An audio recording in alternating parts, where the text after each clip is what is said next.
여러분들 만약 내일 지구에 종말이 온다면 여러분들 오늘 무엇을 하시겠습니까?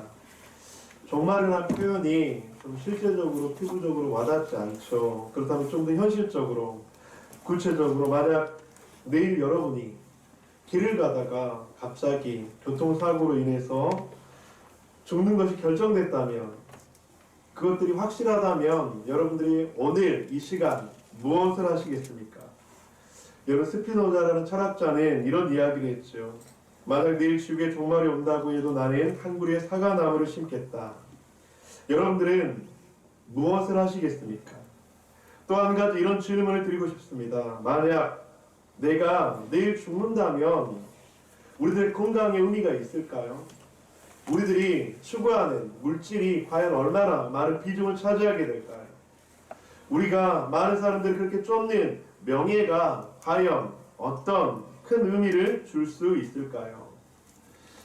만약 내일 죽는데 건강을 위해서, 아니면 돈을 벌기 위해서, 아니면 명예를 쌓기 위해서 무던히도 노력하고 또 노력하는 사람이 오늘 현실의 삶 속에서 있을까라고 하는 질문을 드려보고 싶습니다. 만약 내일 나의 삶이 끝을 맺는다면 오늘 무엇을 하시겠습니까? 오늘 무엇을 한다는 것 그 자체가 저는 의미 없다라는 그런 생각을 하지 않을까라는 말을 해봅니다. 아마도 내일의 삶이 영원한 끝이다 라고 생각하는 사람과 끝이 아니다 라고 생각하는 사람의 오늘은 굉장히 다르지 않을까라는 생각을 해보았습니다. 이런 철학, 이런 사상에서 파생된 것이 바로 허무주의라고 이야기합니다. 허무주의. 의미 없다, 헛되다, 죽음에 대한, 미래에 대한 잘못된 지식, 믿음, 신념으로 말미암아 생겨난 그런 헛된, 의미 없다라고 하는 허무주의. 오늘 데살로니가 교회가 바로 그런 잘못된 지식과 믿음으로 말미암아서 이런 허무주의에 빠질 큰 위기에 놓여 있었거든요. 데살로니가 교회는 주님의 재림, 종말에 대해서 잘못된 신앙과 지식을 가지고 있었습니다. 그러면서 지금 현실에 자신의 삶의 전반적인 부분들을, 그리고 예수 그리스도의 복음조차도 굉장히 헛된 것으로, 의미 없는 것으로, 허무한 것으로 생각을 했다고 하는 것입니다. 오늘 본문의 1절을 한번 볼까요? 형제들아, 우리가 너희 가운데 들어간 것이 헛되지 않는 줄을 너희가 친히 아나니, 헛되지 않는 줄을 너희가 친히 아나니. 데살로니가 교회의 성도들은 아마도 헛되지 않을까? 그리고 헛된 것이라는 그 생각이, 사상에 점점 물들어 가고 있었습니다. 그런데 여러분들, 성경에서는 주님의 재림의 때 시간은 도적같이 온다고 했잖아요. 그래서 주님이 언제 오실지 모르기 때문에 우리는 늘 준비하고 있어야 된다고 이야기를 하고 있죠. 그런데 지금 데살로니가 교회는 곧 있으면 주님이 오신다고 하니까, 재림한다고 하니까 지금 자신들의 현실적인 삶을 부인하고 부정하고 있습니다. 그러면서 삶은 헛되다, 노력도 헛되다, 신앙도 헛되다, 모든 것이 헛되다, 바로 허무주의적인 삶이 그 지역을, 그 교회를 너무나도 팽배하게 지배하려고 했고, 그 교회 성도들 또한 이 허무주의 사상에 빠져 들어가려고 하는 위기에 놓여 있었다고 하는 것입니다. 그러면서 오늘을 즐겨라, 막 살아라, 내일은 없다. 그들의 믿음에도 이런 영향이 조금씩 자리 잡고 있었습니다. 바울을 반대했던 사람들은 끊임없이 바울에게 이런 허무주의 사상에 입각해서 속삭였습니다. 무엇이라고 속삭였습니까? 사도 바울, 의미 없어. 너는 참 헛된 삶을 살았어. 내가 세웠던 데살로니가 교회, 내가 세웠던 데살로니가 교회의 성도들, 그것은 의미 없고 헛된 것들이야. 사랑하는 성도님들, 우리 주위에는 이렇게 진리를 진리 아닌 것으로 위장하며 헛된 것이라고 우리들을 넘어뜨리고 무너뜨리려고 하는 것들이 너무나도 많이 있습니다. 무엇이 진리이고 무엇이 생명이며 무엇이 바른 길인지를 혼란스럽게 한다는 것이죠. 그리고 또한 사단의 세력은요, 끊임없이 우리들의 인생들이 헛되다 그렇게 말을 합니다. 그러면서 오늘 성경에서는 그런 사단의 미혹으로 헛된 삶을 더욱더 부추기는, 너희들의 삶이 헛된 삶이다 라고 더욱더 부추기는 유대인들이 등장합니다. 15절, 유대인은 주 예수와 선지자들을 죽이고 우리를 쫓아내고 하나님의 기쁘시게 하지 아니하고 모든 사람에게 대적이 되어. 16절 한번 읽어주시기 바랍니다. 시작.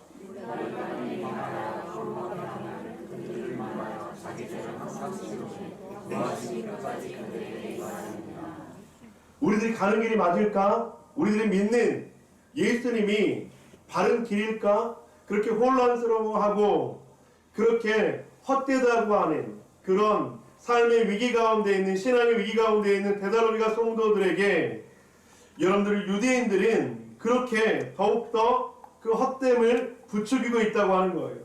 그래도 신앙 붙들고 살려고 하는 성도들에게 죽이고 쫓아내고 그리고 모든 사람에게 대적이 되고 자기 죄를 항상 채우며 노하심이 끝까지 그들에게 임하였다고 말씀을 하고 있습니다. 성도님들, 데살로니가 교회 성도들은 참으로 칭찬받는 믿음의 사람들이었습니다.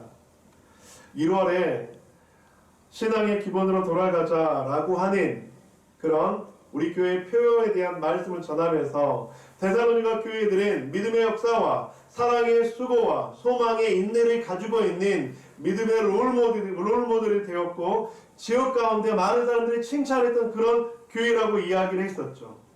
그러한 칭찬받고 믿음의 소문이 풍성한 교회에도 성도들에게도 위기는 찾아왔습니다. 성도들의 믿음을 부정하게 하려고, 믿음을 부인하게 만들려고, 믿음이 헛된 것이다, 신앙의 몸부림은 헛된 것이다, 복음의 능력은 헛된 것이다 라고 하는 이 허무주의 사상이 데살로니가 교회를 위기 가운데 놓이게 했다고 하는 것입니다. 이런 수많은 외침 속에서 사도 바울은 단호하지만 아주 따뜻하고 분명하게 말씀합니다. 오늘 말씀의 제목이기도 해요. 아버지가 자녀에게 말하듯 권면하고 위로하고 경계하노니.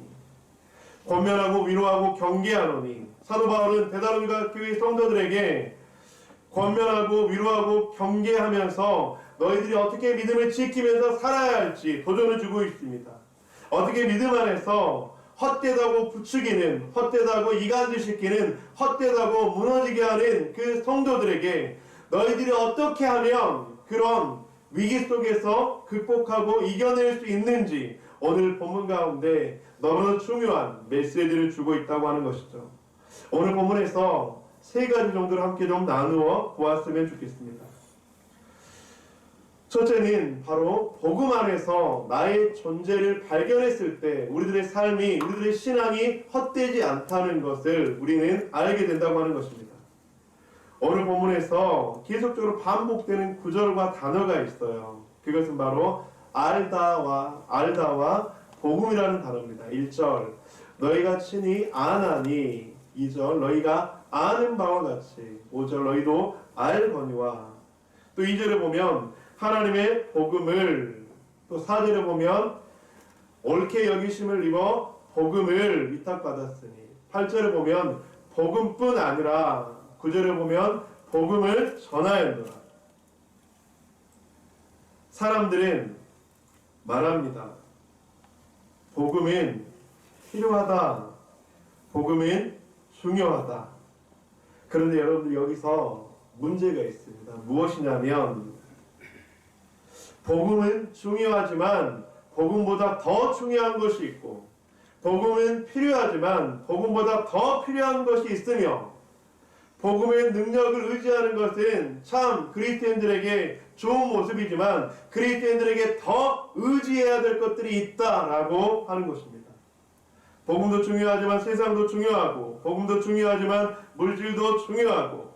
여러분들 이 시대에요, 사단은 복음에 대해서 적극적으로 선명하게 비방하지 않아요. 그래서 사단은 복음을 믿으면 그것은 망하는 길이야, 복음은 의미가 없어, 이렇게 구체적으로 우리들에게 실제적으로 말하지 않아요. 왜냐하면 복음은 너무나도 명확하고 선명하기 때문이에요. 그래서 사단은 어떤 전략을 쓰냐면 아주 흐릿하게 긴 것처럼 아닌 것처럼 그렇게 그리스도인들에게 유혹하고 이야기를 한다고 하는 거예요. 복음이 중요해. 교회가 중요해. 예수님도 중요해. 그런데 그것만으로는 완벽하지 않아. 다른 것도 중요해. 그렇게 적당하고 타협해야 되는 거야. 그런 인생들에게 하나님보다 더 귀한 것이 있다고 말합니다. 복음의 능력이 아닌 자기 자신의 힘을 믿고 의지하고 자기 자신의 능력으로 살아가라고 사단은 우리들에게 속삭입니다. 나는 나 자신을 믿어요. 나는 내가 지켜요. 나의 미래는 내가 개척해요. 나의 수고와 나의 노력과 나의 땀방울로 인하여서 나의 미래는, 나의 성공은 달라져요. 용기라는, 자신감이라는 미명하에 그렇게 끊임없이 우리들에게 외치게 합니다. 나의 가정은 내가 지켜요. 나의 직장은 내가 수고한 만큼 노력한 만큼 결과를 얻을 수 있어요. 그런 성도님들, 복음의 능력을 인정하지 않고, 아니 복음의 능력도 인정하고 세상의 능력도 인정했을 때 우리 그리스도인들에게 있어서는 그리스도인의 면역력을 상실하게 합니다. 참된 그리스도인의 삶을 살면서 주어지는 수많은 애매한 고난들을 당할 때 사단은 그렇게 이야기해요. 꼭 그렇게 살지 않아도 돼. 그것보다 더 중요한 것이 많아. 더 우선순위로 삼을 것들이 많이 있어. 사도 바울은 오늘 데살로니가 교회 이전에 빌립보 교회를 개척하고 빌립보 교회에서 복음을 전하면서 참으로 큰 고난을 받았어요. 빌립보에서 귀신 들린 여종을 추위했는데 그 여종으로 인해서 막대한 재산을 버려들였던 그 주인이 손해를 입게 되자 바울 일행을 고소하게 됩니다. 그리고 매를 때리게 됩니다. 그리고 감옥에 가두게 해요. 이게 바로 사도행전 16장에 나온 말씀인데 우리 한번 좀 보았으면 좋겠습니다. 한번 교도할게요. 우리가 기도하는 곳에 가다가 점치는 귀신 들린 여종 하나를 만나니 점으로 그 주인들에게 큰 이익을 주는 자라. 그가 바울과 우리를 따라와 소리질러 이르되 이 사람들은 지금 고난을 일으키고서 머리를 너희에게 전하는 자라며 이같이 여러 날을 하는지라 바울이 심히 괴로워하여 돌이켜 그 귀신에게 이르되 예수 그리스도의 이름으로 내가 내게 명하노니 그에게서 나오라 하니 귀신이 즉시 나오니라. 그들은 주인들은 자기 수에게 손만이 끊어진 것을 보고 바울과 시라를 붙잡아 장터로 발견되게 끌어내었다. 상관들 앞에 데리고 가서 말하되 이 사람들이 유대인인데 우리의 성을 심히 요란하게 하여 로마 사람이 우리가 받지도 못하고 행하지도 못할 공속을 전한다하거늘 우리가 일제히 일어나 고발하니 상관들이 옷을 찢어 벗기고 매로 치라하여 많이 침을 여기에 가지고 간수에게 명하여 든든히 죽이라 하니. 여러분들 사도 바울이 이런 일을 당했습니다. 이런 일을 경험하면 우리들은 어떤 반응들을 하게 될까요? 실망되죠. 낙담되죠. 복음을 위해서, 하나님의 나라를 위해서, 교회를 위해서 충성하고 봉사하고 나의 것을 드렸는데 만약 이런 결과들을 얻게 된다면 허무하죠. 아무 의미가 없다고 느낄 수도 있을 것입니다. 나의 신앙인, 나의 교회 생활은 아마 헛되다라고 하는 생각도 들게 될 것입니다. 여러분 혹시 예수님을 믿으면서 고난 받아보셨습니까? 내가 잘못해서 당한 고난 말고요. 나의 연약함 때문에, 죄악 때문에, 이기심과 욕심 때문에 당하는 고난 말고요. 예수님을 잘 믿어서, 예수님을 알리면서, 예수님을 자랑하면서, 복음을 전하면서 혹시라도 받아본 고난이 있습니까? 여러분들에게 도전을 드리고 싶습니다. 그러한 고난을 한번 받아보시기를 주님의 이름으로 간절히 축복합니다. 받기 싫으세요? 그러한 고난을 받아보시기를 주님의 이름으로 간절히 축복합니다. 아멘. 여러분 왜 그러냐 하면 그때 놀라운 역사와 기적을 경험하기 때문이에요. 여러분들, 나 자신을 위해서 받는 고난이 아니라 하나님의 나라와 하나님의 영광을 위해서 고난받을 때 그때 하나님께서 일하시고 역사하시고 하나님의 놀라운 기적들을 보여주시기 때문이에요. 여러분, 사도 바울은 빌립보 교회에서 이런 고난을 받았습니다. 애매합니다. 그리고 복음을 전하는 너무나도 거룩한 일 가운데 고난을 받았습니다. 그런데 이때 하나님께서 역사하셨다는 거예요. 사도행전 16장 25절과 26절을 보면 바울과 실라는 이 일 때문에 옥에 갇혔습니다. 그리고 그때 하나님께 기도하며 찬송했습니다. 그런데 그때 놀라운 일이 일어났습니다. 갑자기 큰 지진이 일어났습니다. 그리고 옥터가 움직이기 시작했습니다. 그리고 옥문이 활짝 열리기 시작했습니다. 그리고 자신들이 매여있던 쇠사슬이 끊겨지는 놀라운 역사가 일어났다고 하는 것입니다. 사랑하는 성도님들, 하나님께서 살아계신 분이신 줄 믿습니다. 하나님께서는 지금 이 시간에도 역사하시는 분이신 줄 믿습니다. 우리가 주님의 나라를 위해서, 하나님을 위해서 고난받을 때 그때 하나님께서 역사하시고 일하신다고 하는 거예요. 그런 바울의 고난은 빌립보 교회에서 끝난 것이 아니라 데살로니가 교회에서도 계속되었다고 하는 것입니다. 하지만 그 고난은 바울에게 너의 사역은, 너의 신앙은, 너의 삶은, 너의 전도는 헛된 것이라고 말했지만 바울은 자신을 지켰습니다. 바울은 그 상황에서 공허하지 않았고 헛되지 않았다고 하는 것입니다. 3절, 우리의 권면은 간사함이나 부정에서 난 것이 아니요 속임수로 하는 것도 아니다. 우리는 신앙생활하면서 이런 회의감이 들 때가 있지 않습니까? 열심히 했는데, 최선을 다했는데 인정받지 못하고 헛된 것이라 속삭이고, 더 나아가 사단은 나의 진솔한 마음까지 상황과 사람들을 통해 흔들어 놓는다고 하는 것이죠. 그때 우리는 내가 지금까지 했던 신앙이, 내가 지금까지 했던 열심과 봉사가 모두 부질없구나, 헛된 것이구나, 이런 생각을 하게 하며 우르르 무너지게 한다고 하는 것입니다. 사랑하는 동도님들, 그런 사단의 미혹에, 유혹에 넘어가지 않는 저와 여러분들 되시기를 간절히 축복합니다. 우리가 그런 상황에서 흔들리지 않을 수 있는, 흔들리더라도 넘어지더라도 다시 일어설 수 있는 이유가 무엇입니까? 어떻게 하면 그렇게 할 수 있습니까? 바로 복음 안에서 나란 존재를 바로 알 때 우리는 흔들려도 넘어져도 일어설 수 있게 되는 줄 믿습니다. 여러분, 우리는 예수 그리스도의 피값으로 세워진 존재예요. 우리는 죄와 사망으로 말미암아 죽을 수밖에 없었습니다. 영원한 지옥에 갈 수밖에 없었습니다. 그런데 예수 그리스도의 십자가 죽음, 보혈, 그 고통으로 말미암아 우리는 새 생명을 입게 됐다고 하는 것이죠. 이만큼 가치 있는 인생이 어디 있습니까?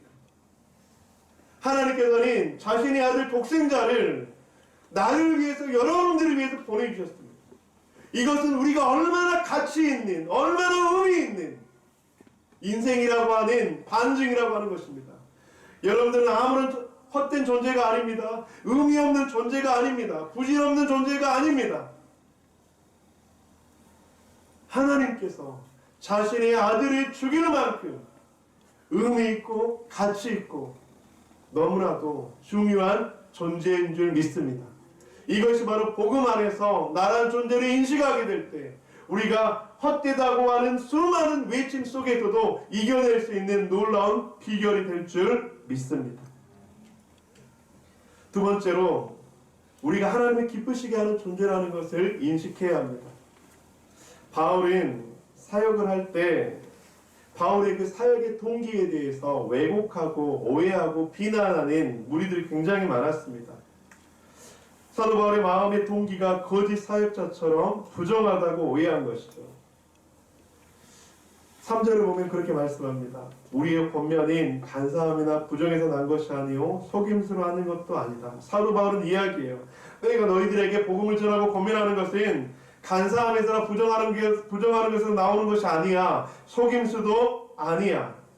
4절을 보면 오직 하나님께 옳게 여기심이고 복음을 위탁받았으니 우리가 이와 같이 말하면 사람을 기쁘게 하려 함이 아니요 오직 우리의 마음을 감찰하시는 하나님을 기쁘시게 하려 함이라.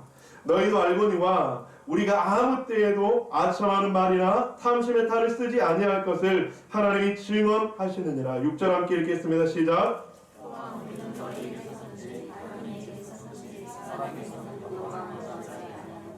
바울은 하나님께 옳게 여기심을 받았다고 말합니다.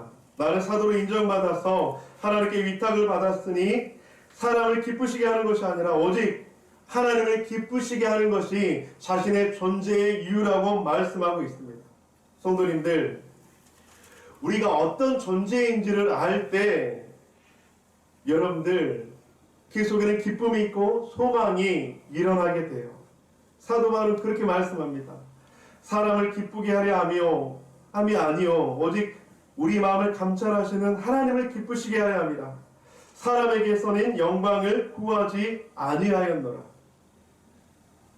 만약 나의 신앙이 정체되어 있거나 나의 신앙이 성장이 없거나 성숙이 없다고 느껴질 때 우리는 한번 나 자신을 돌아보아야 합니다. 나는 무엇을 위해 신앙생활을 하고 있는가? 나의 신앙의 대상이 누구인가? 나는 과연 사람을 기쁘시게 하는가? 하나님을 기쁘시게 하는가? 만약 나의 신앙의 대상이 하나님이 아닌 사람이라면 신앙생활은 굉장히 불편해요. 늘 수동적이며 예배의 자리가 최우선이 될 수가 없어요. 그리고 너무나도 아까워요. 시간도 아깝고요. 물질도 아깝고요. 나의 수고와 헌신도 너무나도 아깝다고 하는 것입니다. 그러면서 그런 인간의 나약함을 사단인 계속 건드리고 또 넘어뜨리려고 합니다. 의미 없어. 헛된 것이야. 아무도 알아주지 않아. 너 자신이 가장 중요해. 너희 가족이 가장 중요해. 너희 일터가 가장 중요해. 우리의 신앙의 대상이 누구인지 무엇인지 알지 못할 때 우리는 이런 공격을 말미암아 넘어질 수 있게 된다고 하는 것이죠.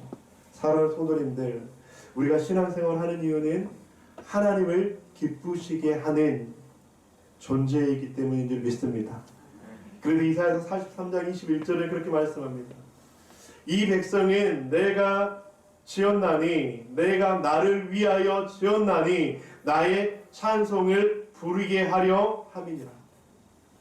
하나님께서 우리를 지으신 이유는 목적은 바로 하나님을 기쁘시게 하고 하나님을 찬송하게 하고 하나님께 영광을 돌리게 하기 위해서 하나님께서 우리를 지으셨다고 하는 것입니다. 사도 바울은 그것을 알고 있었습니다. 그래서 데살로니가 교회 성도들에게 사람을 기쁘게 하는 것이 아니라 오직 하나님을 기쁘시게 할 때 하나님께 영광을 올려드릴 때 너의 삶의 존재와 목적과 이유를 발견할 수 있을 것이라고 말씀하고 있습니다. 사랑하는 성도님들, 하나님을 기쁘시게 하는 존재, 그것이 바로 성도의 삶의 의미이자 존재의 목적인 줄 믿습니다. 세 번째로 함께 나누고 싶은 것은 바로 유모의 마음이 필요한 존재라고 하는 것이죠. 7절 한번 읽어보겠습니다. 시작. 우리는 그리스도의 사도로서 마땅히 권위를 주장할 수 있으나 우리가 너희 가운데 주장한 사람되어 유모가 자기를 기쁘하지 않았습니다. 여러분, 왜 유모의 마음이 이 헛되다고 하는 이 허무주의를 극복하고 이겨낼 수 있을까요? 왜 유모의 마음이 필요할까요? 여러분, 유모라고 하는 헬라어는 젖을 주는 친어머니를 의미합니다. 바울은 데살로니가 성도들을 친어머니처럼 사랑하여 목숨까지 줄 수 있었습니다. 그런데 데살로니가 교회의 성도들에게도 그러한 것들을 요구하고 있습니다. 8절, 우리가 이같이 너희를 사모하여 하나님의 복음뿐 아니라 우리의 목숨까지도 너희에게 주기를 기뻐함은 너희가 우리의 사랑하는 자 됨이라. 유모의 마음, 여러분, 유모의 마음이 우리 가운데 필요하다라고 하는 그 말이 우리들에게 실제적으로 다가오지 않을 것 같아요. 유모의 마음이 무엇일까? 유모의 마음은 내가 아닌 다른 이웃들을 위해서, 내가 아닌 타자를 위해서 나의 것을 드리고 나의 것을 헌신하고 나의 것을 나눌 때 그 속에서 바로 하나님께서 창조하신 존재의 목적과 이유를 발견할 수 있다고 하는 것입니다. 여러분 심리학자 머슬로우라는 심리학자가 있습니다. 머슬로우라는 심리학자는 인간의 그 욕구에 대해서 굉장히 많은 연구를 했습니다. 그러면서 인간이 그 욕구가 채워질 때 그 인간은 자신에 대한 삶에 대한 존재와 가치를 느낄 수 있다라고 이야기를 했어요. 그러면서 5가지 욕구를 이야기했습니다. 생리적 욕구, 안전의 욕구, 애정의 욕구, 그리고 존중의 욕구, 그리고 자아 실현의 욕구라는 것입니다. 생리적 욕구는 먹고 자고 하는 이런 의식주적인 인간의 기본적인 것이죠. 안전의 욕구, 위협과 고통으로부터 벗어나고 싶은 애정의 욕구, 사랑받고 싶은 욕구, 그리고 존중의 욕구, 나를 존중해주고 나를 배려해주고 배려함을 받고 싶은 욕구. 이런 인간의 욕구가 채워졌을 때 내가 참 괜찮은 사람이구나, 나는 살아갈 가치와 희망이 있구나 라고 하는 거예요. 그런데 그 욕구 가운데 가장 상위 체계의 욕구가 무엇이냐면 자아 실현의 욕구라고 하는 것입니다. 여러분이 자아 실현의 욕구라고 하는 것은 여러분들 인간이 보람을 느끼고 인간이 무엇인가 성취감을 느끼고 인간이 기쁨을 느낄 때 채워지는 욕구라고 하는 거예요. 그런데 하나님께서는 우리 인간을 너무나도 탁월하게 만드셨는데 이 자아 실현의 욕구가 공동체라는 교회라는 하나님의 나라라는 그 성도들에게 너무나도 중요하다고 말씀하고 있다고 하는 거예요. 여러분 유모의 마음은 바로 이런 것입니다. 자기 자신을 위해 살아가는 것이 아니라 타인을 위해서 나의 무엇인가가 흘러가고 나누어지고 베풀어질 때 보람이 느껴지고 기쁨이 느껴지고 사랑이 느껴진다고 하는 것이죠. 바로 내가 타인을 위해서 나의 무엇인가를 드리고 헌신했을 때 그 속에서 기쁨을 누릴 수 있다고 하는 것입니다. 그런데 그 기쁨을 누렸을 때 이 세상은 헛된 것이 아니구나, 이 세상은 굉장히 아름다운 것이구나 라고 하는 걸 느낄 수 있다고 하는 것입니다. 그런데 사도 바울은 우리들에게 이 유모의 마음을 가지라고 이야기합니다. 유모의 마음이 필요하다고 이야기합니다. 이런 봉사 현장에 가보면 30대, 40대가 많을까요? 60대, 70대가 많을까요? 왜 60대, 70대가 많은지 아세요, 여러분들? 여러분 30대, 40대 너무나 치열하거든요. 그런데 60대, 70대가 돼서 이제 모든 것을 다 이루었다라고 생각하는 그 시기에 삶의 공허함과 무기력과 허무함을 굉장히 많이 느끼게 됩니다. 그러면서 죽도록 한평생을 달려왔지만 이제 나에게 남은 것은 아무것도 없구나. 그런데 그때 그 사람들에게 새로운 생명력을 주는 것이 있습니다. 나에게 내가 아닌 다른 사람을 위해 무엇인가 봉사하고 헌신할 때 보람이 느껴지고 자신의 존재의 가치가 느껴진다고 하는 것입니다. 그것이 바로 유모의 마음이라고 하는 것입니다. 사랑하는 성도님들, 하나님께서는 우리를 그렇게 창조하셨습니다. 내가 아닌 다른 사람을 위해, 나 자신이 아닌 타인을 위해 무엇을 헌신하고 희생하고 나누고 그렇게 드렸을 때 그 속에서 너무나도 귀한 샘솟는 사랑과 샘솟는 기쁨이 있다고 하는 것입니다. 사도 바울은 데살로니가 교회 성도들에게 그렇게 말씀했습니다. 유모의 마음, 그 마음을 통해서 너는 헛된 존재가 아니라 하나님께서 만드신 최고의 작품이야 라고 하는 것입니다. 말씀을 마무리하도록 하겠습니다. 우리는 무엇을 쫓고 있습니까? 그렇게 쫓는 것이 헛되다고 느껴지지는 않았습니까? 그래서 내가 믿는 하나님, 내가 믿는 그 신앙조차 헛된 것이다 라고 하는 생각이 우리들의 마음 가운데 들지 않습니까?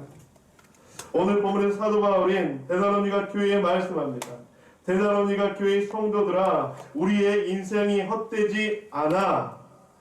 우리의 인생은 너무나도 복된 인생이야. 그러면서 그 복된 인생을 회복하기 위해서 복음 안에서의 나란 존재를 깨닫고 내가 하나님이 기쁘시게 하는 존재라는 것을 회복하고 유모의 마음으로 내가 아닌 타인을 위해서 수고하고 헌신할 때 그 속에서 하나님의 창조의 인간의 모습을 회복할 수 있다고 하는 것이죠.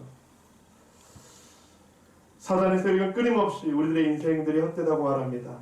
하지만 우리는 헛되지 않습니다. 복음 안에서 나의 존재를 발견할 때, 하나님을 기쁘시게 하는 존재가 되었을 때, 유모의 마음이 우리 가운데 회복되었을 때, 우리는 헛된 인생이 아니라 의미 있는 인생, 가치 있는 인생, 하나님께서 사용하시는 그런 성도가 될 줄 믿습니다. 이번 한 주, 이월 한 달을 그렇게 살아갑시다. 복음 안에서 나를 발견하고 하나님을 기쁘시게 하고 유모의 마음으로 이웃들을 돌아보았을 때 우리의 삶 속에 다시 한번 하나님의 소망이 회복될 줄 믿습니다. 마지막 2장 11절 말씀 함께 읽도록 하겠습니다. 시작. 너희도 아는 바와 같이 우리가 너희 각 사람에게 아버지가 자기 자녀에게 하듯 권면하고 위로하고 경계하느니. 사도 바울은 데살로니가 교회 성도들에게 그렇게 단호하지만 따뜻하게 말씀합니다. 아버지가 자기 자녀에게 하듯 권면하고 위로하고 경계합니다. 이 권면과 위로와 경계를 다시 한번 이번 한 주 우리의 마음속에 귀하게 심어서 살아가는 저와 여러분들 되시기를 주님의 이름으로 간절히 축원드립니다.